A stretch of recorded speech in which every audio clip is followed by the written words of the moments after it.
Well, a local teen is headed to Washington, D.C. to the State of the Union. He's an Alta Vista High School honor student and members of the Boys and Girls Club of Tucson.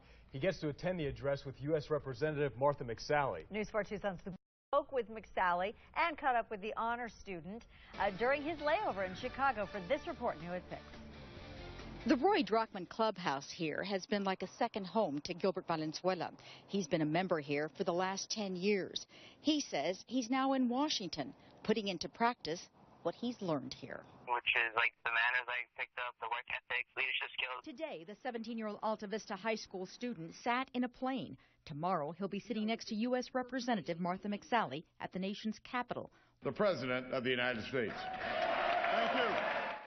I had only one ticket, and I wanted it to be incredibly meaningful for a young person. But not just any young person. That's why McSally reached out to the Boys and Girls Club and asked specifically for someone who had goals, who had good grades, and a hard worker.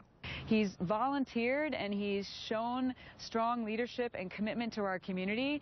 He's the Youth of the Year nominee for the Roy Drachman Clubhouse, and this is now his reward. The teenager is traveling with his mother. In the next few days, he'll be visiting with members of Congress, visiting the White House and other historic sites. I just feel very privileged, very honored to be able to represent the Boys and Girls Club of Tucson all the way here in Washington. This is Gilbert's first time flying and the first person in his family to visit Washington, D.C. He's hoping to meet President Obama. It's just an honor. It's the greatest privilege I've ever had in my life.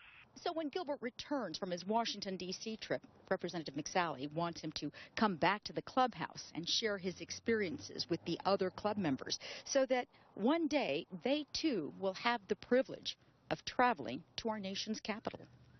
On the South Side, Lupita Murillo, News for Tucson. Senator John McCain is launching